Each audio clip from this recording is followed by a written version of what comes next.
केंद्रीय मंत्रिमंडल के मेरे साथी नितिन गडकरी जी, हरियाणा के मुख्यमंत्री नायब सिंह सैनी जी, दिल्ली के उपराज्यपाल विनय सक्सेना जी, दिल्ली की मुख्यमंत्री बहन रेखा गुप्ता जी, केंद्र में मंत्रिपरिषद के मेरे साथी अजय टम्टा जी, हर्ष मल्होत्रा जी, दिल्ली और हरियाणा के सांसदगण,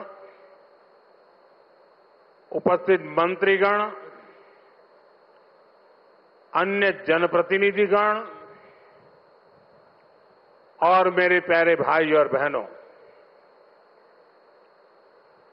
एक्सप्रेस वे का नाम द्वारका, जहां ये कार्यक्रम हो रहा है उस स्थान का नाम रोहिणी, जन्माष्टमी का उल्लास और संयोग से मैं भी द्वारकाधीश की भूमि से हूं। पूरा माहौल बहुत कृष्णमय हो गया है।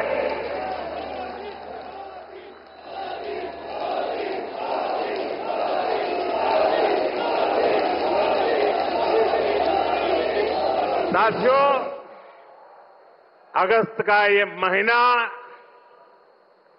आजादी के रंग में, क्रांति के रंग में रंगा होता है।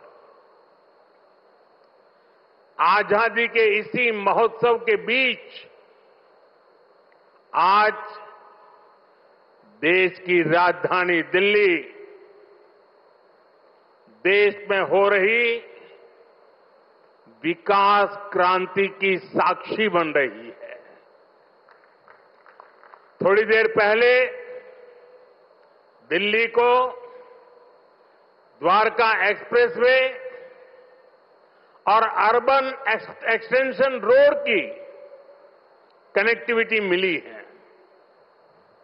इससे दिल्ली के, गुरुग्राम के, पूरे एनसीआर के लोगों की सुविधा बढ़ेगी। दफ्तर आना जाना, फैक्ट्री आना जाना और आसान होगा। सभी का समय बचेगा। जो व्यापारी, कारोबारी वर्ग है, जो हमारे किसान हैं, उनको विशेष लाभ होने वाला है। दिल्ली एनसीआर के सभी लोगों को इस आधुनिक सड़कों के लिए, आधुनिक इंफ्रास्ट्रक्चर के लिए बहुत बहुत बधाई देता हूं। साथियों, परसों 15 अगस्त को लाल किले से मैंने देश की अर्थव्यवस्था, देश की आत्मनिर्भरता और देश के आत्मविश्वास पर विश्वास से बात की है।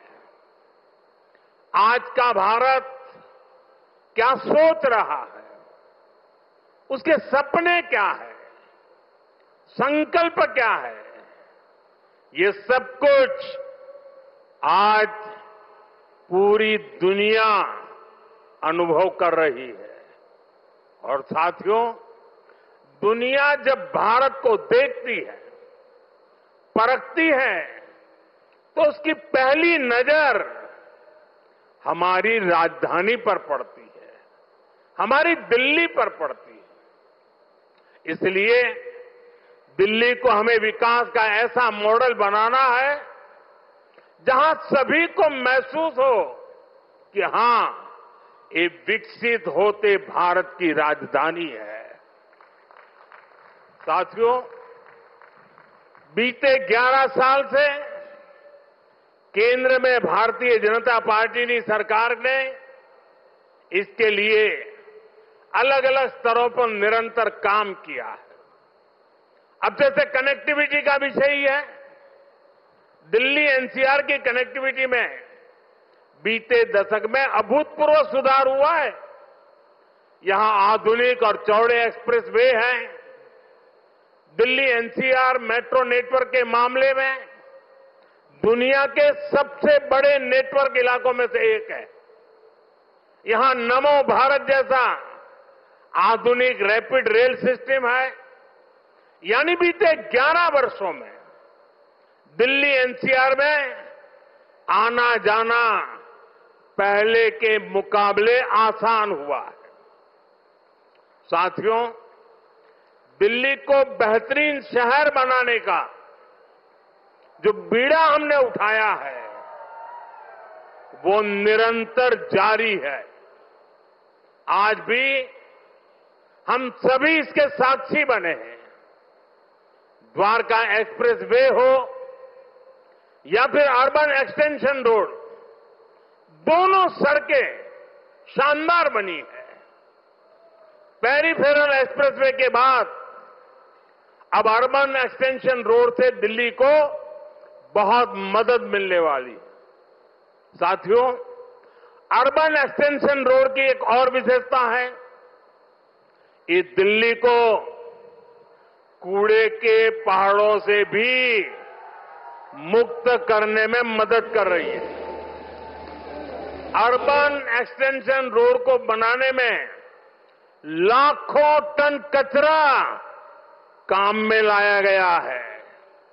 यानी कूड़े के पहाड़ को कम करके उसे वेस्ट मटेरियल का इस्तेमाल सड़क बनाने में किया गया है और वैज्ञानिक तरीके से किया गया है। यहां पास में ही भलसवा लैंडफिल स्पा साइट है। यहां आसपास जो परिवार रहते हैं उनके लिए कितनी समस्या है ये हम सभी जानते हैं।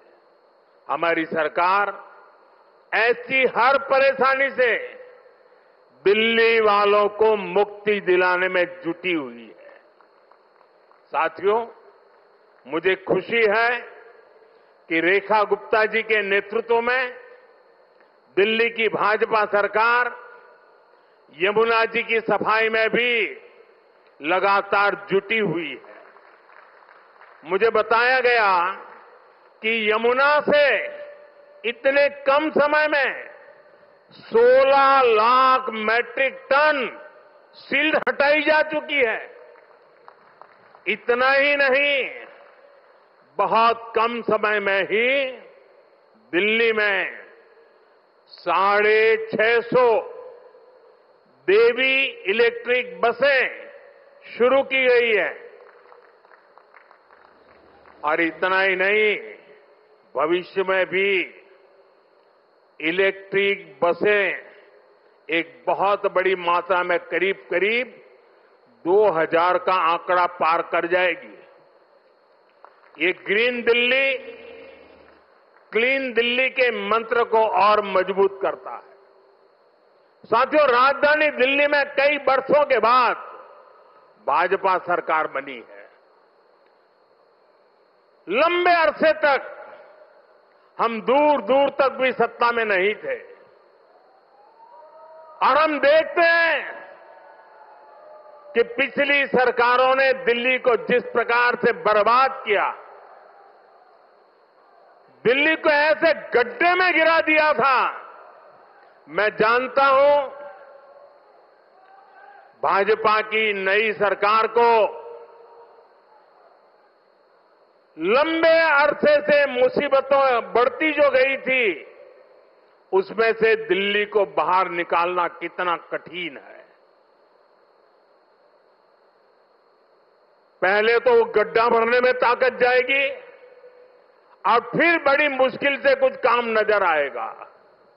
लेकिन मुझे भरोसा है दिल्ली में जिस टीम को आपने चुना है वो मेहनत करके पिछले कई दशकों से जो समस्याओं से गुजरे रहे हैं उसमें से दिल्ली को बाहर निकाल के रहेंगे। साथियों, ये सहयोग भी पहली बार बना है जब दिल्ली में हरियाणा में, यूपी और राजस्थान, चारों तरफ भाजपा सरकार है। ये दिखाता है कि इस पूरे क्षेत्र का कितना आशीर्वाद भाजपा पर है, हम सभी पर है। इसलिए हम अपना दायित्व समझकर दिल्ली एनसीआर के विकास में जुटे हैं। हालांकि कुछ राजनीतिक दल हैं जो जनता के इस आशीर्वाद को अभी भी पचा नहीं पा रहे। वो जनता के विश्वास और जमीनी सच्चाई दोनों से बहुत कट चुके हैं, दूर चले गए हैं। आपको याद होगा कुछ महीने पहले किस तरह दिल्ली और हरियाणा के लोगों को एक दूसरे के खिलाफ खड़ा करने की, दुश्मनी बनाने की साजिश रची गई। ये तक कह दिया गया कि हरियाणा के लोग दिल्ली के पानी में जहर मिला रहे हैं। इस तरह की नकारात्मक राजनीति से दिल्ली और पूरे एनसीआर को मुक्ति मिली है। अब हम एनसीआर के कायाकल्प का संकल्प लेकर चल रहे हैं और मुझे विश्वास है ये हम करके दिखाएंगे। साथियों, गुड गवर्नेंस भाजपा सरकारों की पहचान है। भाजपा सरकारों के लिए जनता जनार्दन ही सर्वोपरि है। आप ही हमारा हाई कमांड है। हमारी लगातार कोशिश रहती है कि जनता का जीवन आसान बनाए। यही हमारी नीतियों में दिखता है, हमारे निर्णयों में दिखता है। हरियाणा में एक समय कांग्रेस सरकारों का था जब बिना खर्ची पर्ची के एक नियुक्ति तक मिलना मुश्किल था, लेकिन हरियाणा में भाजपा सरकार ने लाखों युवाओं को पूरी पारदर्शिता के साथ सरकारी नौकरी दी है। नायब श्री सैनी जी के नेतृत्व में ये सिलसिला लगातार चल रहा है। साथियों, यहां दिल्ली में भी जो झुग्गियों में रहते थे, जिनके पास अपने घर नहीं थे, उनको पक्के घर मिल रहे हैं। जहां बिजली, पानी, गैस कनेक्शन तक नहीं था, वहां ये सारी सुविधाएं पहुंचाई जा रही है। और अगर मैं देश की बात करूं तो बीते 11 सालों में रिकॉर्ड सड़कें देश में बनी है। हमारे रेलवे स्टेशनों का कायाकल्प हो रहा है। वंदे भारत जैसी आधुनिक ट्रेनें गर्व से भर देती है। छोटे छोटे शहरों में एयरपोर्ट बन रहे हैं। एनसीआर में ही देखिए कितने सारे एयरपोर्ट हो गए। अब हिंडन एयरपोर्ट से भी फ्लाइट कई शहरों को जाने लगी है। नोएडा में एयरपोर्ट भी बहुत जल्द बनकर तैयार होने वाला है। साथियों, ये तभी संभव हुआ है जब बीते दशक में देश ने पुराने तौर तरीकों को बदला है। देश को जिस स्तर का इंफ्रास्ट्रक्चर चाहिए था, जितनी तेजी से बनना चाहिए था, वो अतीत में नहीं हुआ। अब जैसे हमारा ईस्टर्न और western peripheral expressway, Delhi NCR को इसकी जरूरत कई दशकों से महसूस हो रही थी। यूपीए सरकार के दौरान इसको लेकर फाइलें चलनी शुरू हुई, लेकिन काम तब शुरू हुआ जब आपने हमें सेवा करने का अवसर दिया। जब केंद्र और हरियाणा में भाजपा सरकारें बनी, आज ये सड़कें बहुत बड़ी शान से सेवाएं दे रही है।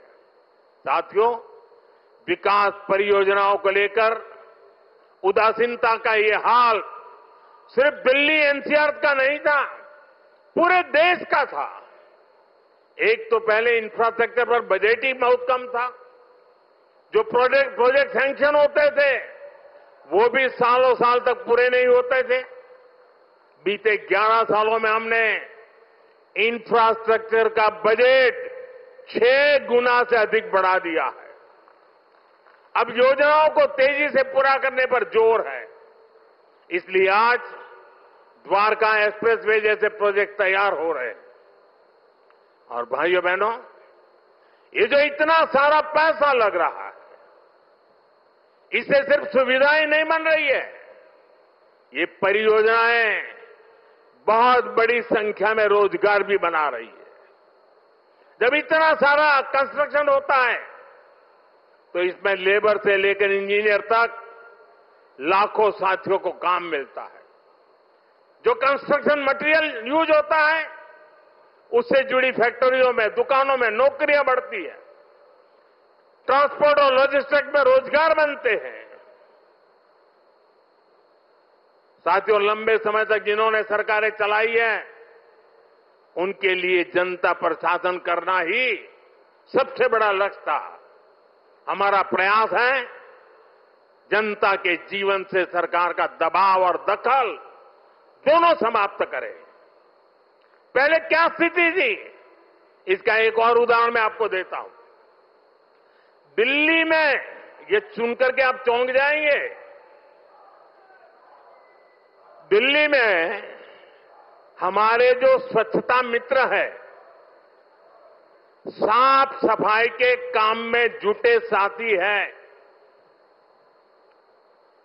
ये सभी दिल्ली में बहुत बड़ा दायित्व निभाते हैं। सुबह उठते ही पहले उनको थैंक यू करना चाहिए। लेकिन पहले की सरकारों ने इन्हें भी जैसे अपना गुलाम समझ रखा था। मैं इन छोटे छोटे मेरे सफाई में बंधुओं की बात कर रहा हूं। ये जो लोग सर पे संविधान रख करके नाचते हैं ना, वो संविधान को कैसे कुचलते थे, वे बाबा साहब की भावनाओं को कैसे दगा देते थे, मैं आज वो सच्चाई आपको बताने जा रहा। आप, मैं कहता हूं, सुनकर सन्न रह जाएंगे। मेरे सफाई कर्मी भाई बहन जो दिल्ली में काम करते हैं, उनके लिए एक खतरनाक कानून था इस देश में। दिल्ली में दिल्ली म्युनिसिपल कॉरपोरेशन एक्ट में एक बात लिखी थी, यदि कोई सफाई मित्र बिना बताए काम पर नहीं आता तो उसे 1 महीने के लिए जेल में डाला जा सकता था। आप बताइए, खुद सोचिए, सफाई कर्मियों को लोग क्या समझते थे? क्या आप उन्हें जेल में डाल देंगे, वो भी एक छोटी सी गलती के कारण? आज जो सामाजिक न्याय की बड़ी बड़ी बातें करते हैं, उन्होंने ऐसे कई नियम कानून देश में बनाए रखे हुए थे। ये मोदी है जो इस तरह के गलत कानून को खोज करके खत्म कर रहा है।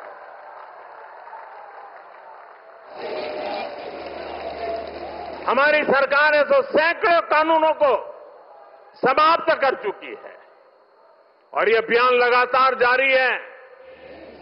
साथियों, हमारे लिए रिफॉर्म का मतलब है सुशासन का विस्तार। इसलिए हम निरंतर रिफॉर्म पर बल दे रहे हैं।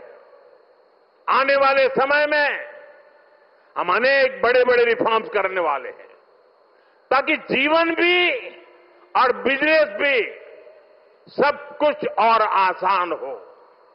साथियों, इसी कड़ी में अब जीएसटी में नेक्स्ट जनरेशन रिफॉर्म होने जा रहा है। इस दिवाली जीएसटी रिफॉर्म से डबल बोनस देशवासियों को मिलने वाला है।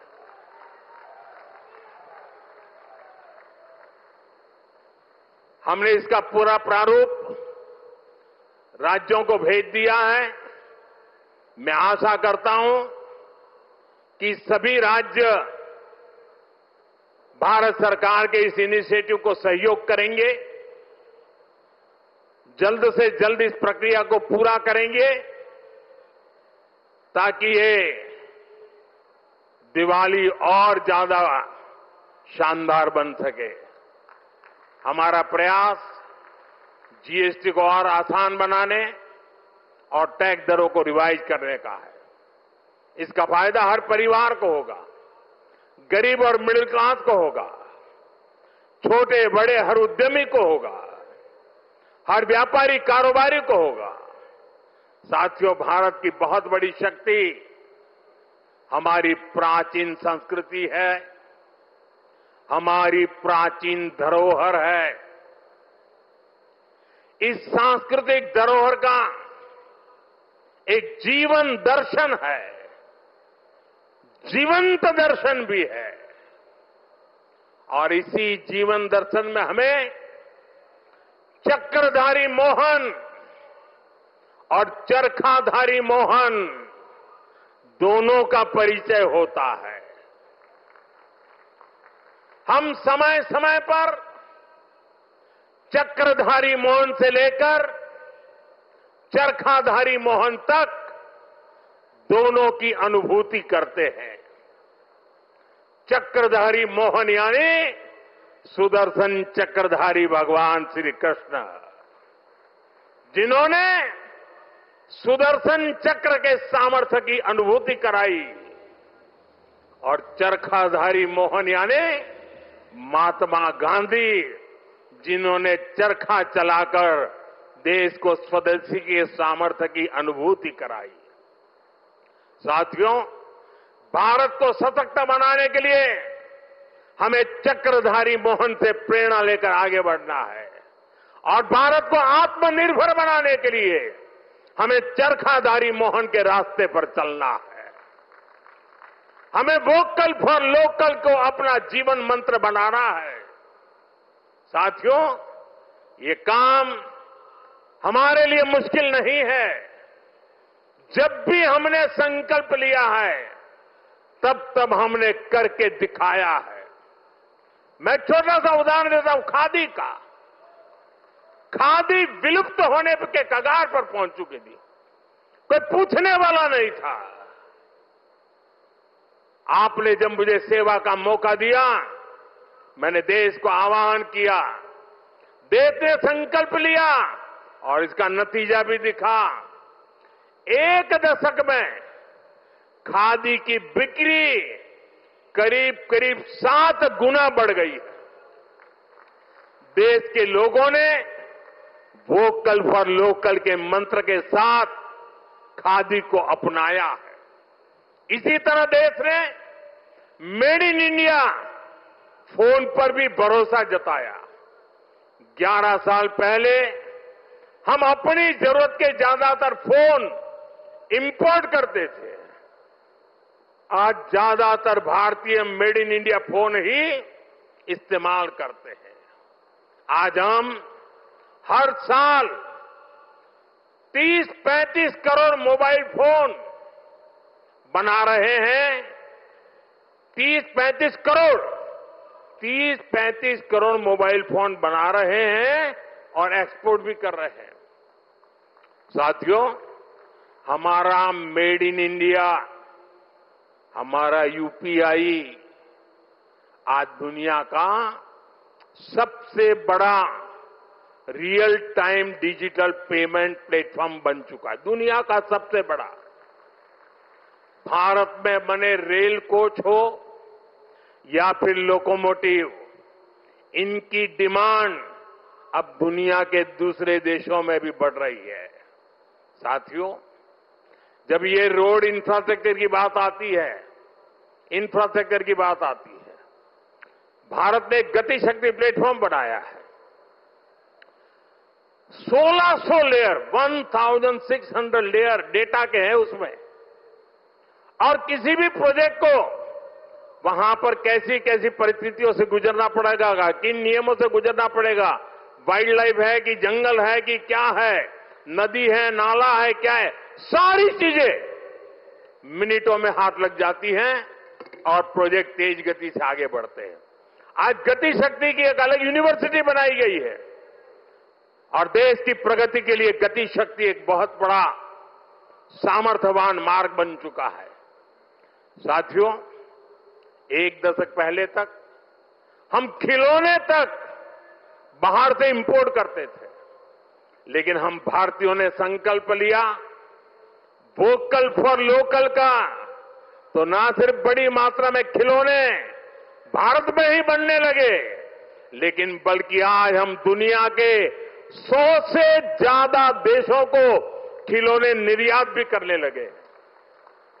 साथियों, इसलिए मैं फिर आप सभी से, सभी देशवासियों से आग्रह करूंगा, भारत में बने सामान पर हम भरोसा करें। भारतीय हैं तो भारत में बना ही खरीदें। अब त्योहारों का सीजन चल रहा है, अपनों के साथ अपने लोकल उत्पादकों की खुशियां बांटें। आप तय करें गिफ्ट वही देना है जो भारत में बना हो, भारतीयों द्वारा बनाया हुआ। साथियों, मैं आज व्यापारी वर्ग से, दुकानदार बंधुओं से भी एक बात कहना चाहता हूं। होगा कोई समय विदेश में बना सामान आपने इसलिए बेचा हो ताकि शायद आपको लगा हो प्रॉफिट थोड़ा ज्यादा मिल जाता है। अब आपने जो किया सो किया, लेकिन अब आप भी वोकल फॉर लोकल के मंत्र पर मेरा साथ दीजिए। आपके इस एक कदम से देश का तो फायदा होगा, आपके परिवार का, आपके बच्चों का भी फायदा होगा। आपकी बेची हुई हर चीज से देश के किसी मजदूर का, किसी गरीब का फायदा होगा। आपकी बेची गई हर चीज का पैसा भारत में ही रहेगा, किसी न किसी भारतीय को ही मिलेगा। यानी ये भारतीयों की खरीद शक्ति को ही बढ़ाएगा, अर्थव्यवस्था को मजबूती देगा। और इसलिए मेरा आग्रह है, आप मेड इन इंडिया सामान को पूरे गर्व के साथ बेचें। साथियों, दिल्ली आज एक ऐसी राजधानी बन रही है जो भारत के अतीत का भविष्य के साथ साक्षात्कार भी कराती है। कुछ दिन पहले ही देश को नया सेंट्रल सेक्रेटरिएट, कर्तव्य भवन मिला है, नई संसद बन चुकी है, कर्तव्य पथ नए रूप में हमारे सामने है। भारत मंडपम और यशोभूमि जैसे आधुनिक कॉन्फ्रेंस सेंटर था दिल्ली की शान बढ़ा रहे हैं। ये दिल्ली को बिजनेस के लिए, व्यापार कारोबार के लिए बेहतरीन स्थान बना रहे हैं। मुझे विश्वास है इन सभी के सामर्थ्य और प्रेरणा से हमारी दिल्ली दुनिया की बेहतरीन राजधानी बनकर उभरेगी। इसी कामना के साथ एक बार फिर इन सभी विकास कार्यों के लिए आप सबको, दिल्ली को, हरियाणा को, राजस्थान को, उत्तर प्रदेश को, पूरे इस क्षेत्र का विकास होने जा रहा है।